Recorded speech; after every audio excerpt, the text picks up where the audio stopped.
Pembangunan di perkotaan menimbulkan berbagai masalah. Salah satunya adalah konversi lahan pertanian menjadi perumahan dan industri sehingga lahan pertanian menjadi terbatas. Sedangkan kebutuhan pangan masyarakat di perkotaan bergantung kepada produksi pertanian. Oleh karena itu, untuk mengatasi lahan pertanian yang terbatas, dilakukan salah satu teknik budidaya tanaman yang digunakan masyarakat, yaitu hidroponik. Hidroponik merupakan teknik budidaya tanaman menggunakan larutan nutrisi. Larutan nutrisi memiliki fungsi sebagai pengganti tanah oleh air, nutrisi, dan oksigen yang mengalir ke tanaman.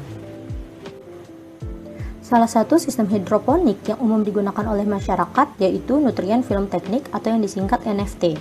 Hal tersebut karena sistem NFT dapat digunakan di lahan terbatas maupun dapat mengoptimalkan lahan yang tersedia. NFT adalah suatu metode budidaya tanaman dengan akar tanaman yang tumbuh pada larutan nutrisi yang dangkal dan tersirkulasi sehingga tanaman dapat memperoleh cukup air, nutrisi, dan oksigen. Gambar ini merupakan cara kerja NFT. Sistem NFT menggunakan aliran larutan nutrisi yang kaya akan oksigen melalui grow tray kembali ke reservoir atau bak penampungan. Kemudian, mensirkulasi ulang kembali memasuki grow tray melalui pompa air tanpa adanya kontrol waktu, sehingga terus mengalir di sekitar akar. Ketinggian air di dalam grow tray tergantung pada kemiringan grow tray dan daya pompa air. Perbedaan NFT dengan hidroponik lain yaitu NFT tidak ada genangan di dalam grow tray. Kelebihan NFT antara lain yang pertama, tanaman memperoleh pasokan air, oksigen, dan nutrisi yang melimpah secara terus-menerus sehingga pertumbuhan tanaman menjadi lebih cepat dan masa panen menjadi lebih singkat. Yang kedua, daerah perakaran lebih mudah dikontrol. Sebagian akar tanaman terendam larutan nutrisi yang memungkinkan penyerapan nutrisi lebih banyak. Sementara sebagian akar tanaman lainnya terpapar udara yang memungkinkan sirkulasi oksigen dapat berjalan sehingga kebutuhan oksigen dan nutrisi dapat terpenuhi. Yang ketiga, pertumbuhan tanaman seragam. Keseragaman nutrisi dan air yang dipasok membuat tanaman memperoleh kebutuhan yang merata sehingga pertumbuhan tanaman seragam dan hasil panen seragam pula. Kekurangan NFT antara lain yang pertama, membutuhkan modal yang besar karena biaya pembuatan instalasi NFT tergolong mahal. Yang kedua, sangat tergantung listrik. Jika listrik mati, sistem NFT tidak dapat berjalan. Hal ini memungkinkan tanaman layu dan mati. Yang ketiga, penularan penyakit lebih cepat. Akar tanaman yang terintegrasi dengan aliran nutrisi memudahkan penyebaran penyakit ke tanaman lain. Drip system merupakan metode pengaplikasian air dan nutrien secara sedikit demi sedikit dengan merata pada area yang spesifik. Pada metode tanam hidroponik, reservoir berisi air dan nutrien dialirkan melalui pipa. Kemudian, pipa ini memiliki cabang-cabang kecil yang akan mengalirkan air berisi nutrien tersebut langsung ke tanaman hidroponik. Terdapat dua macam drip system, yaitu recirculating dan non-recirculating drip system. Recirculating drip system adalah drip system yang menggunakan kembali air sisa irigasi menjadi sebuah siklus.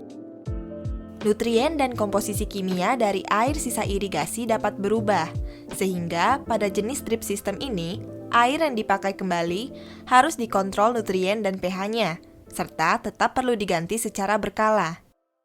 Sementara itu, non-recirculating drip system adalah drip system yang air sisa irigasinya tidak digunakan kembali atau tidak disirkulasikan, sehingga air dan nutrien sisa irigasi dibiarkan terbuang.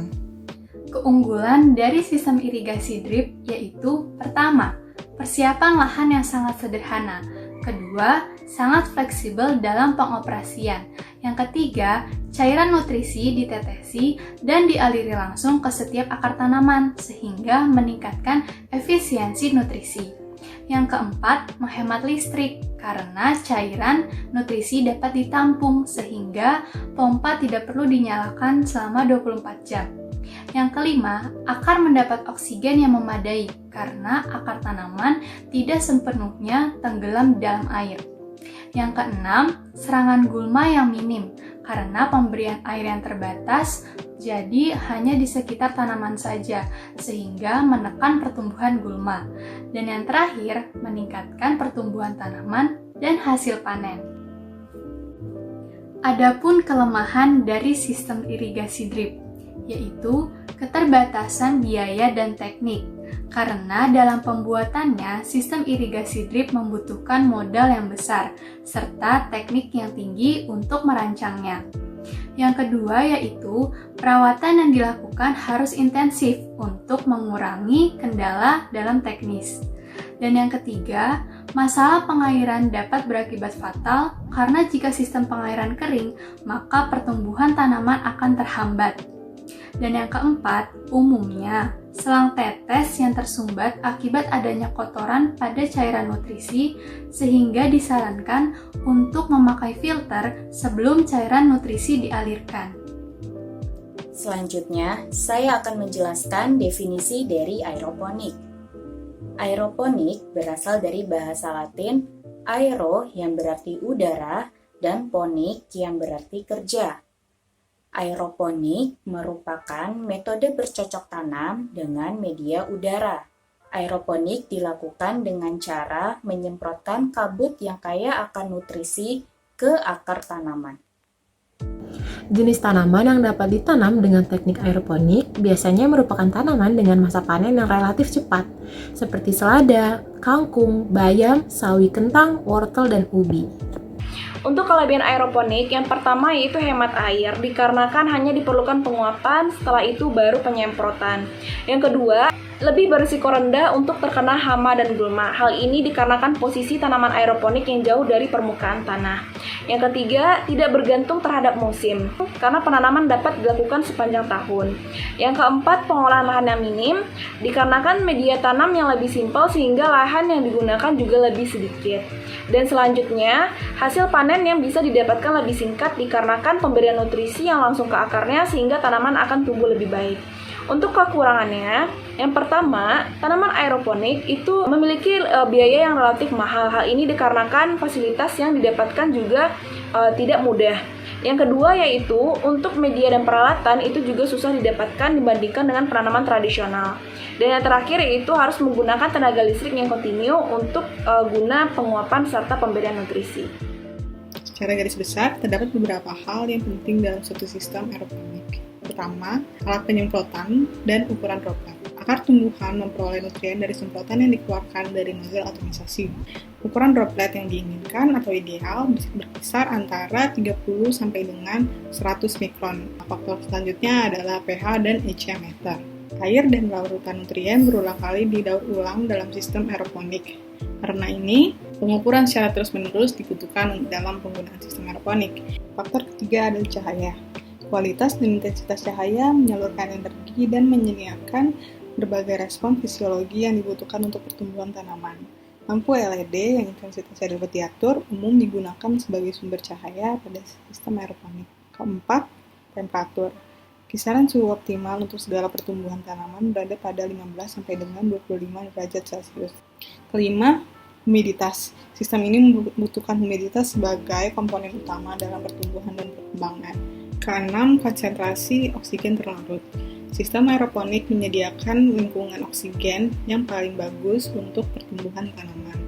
Ketujuh, reservoir nutrien. Reservoir nutrien dapat dibangun terpisah dari growth chamber.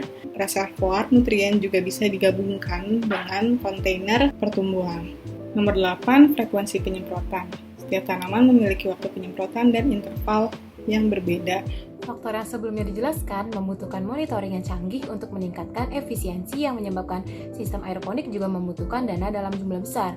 Tetapi, sistem aeroponik dapat menghemat air hingga 99%, nutrien 50%, dan waktu 45% jika dibandingkan kultivasi menggunakan tanah yang menjadikan aeroponik sebagai teknologi kultivasi terbaik.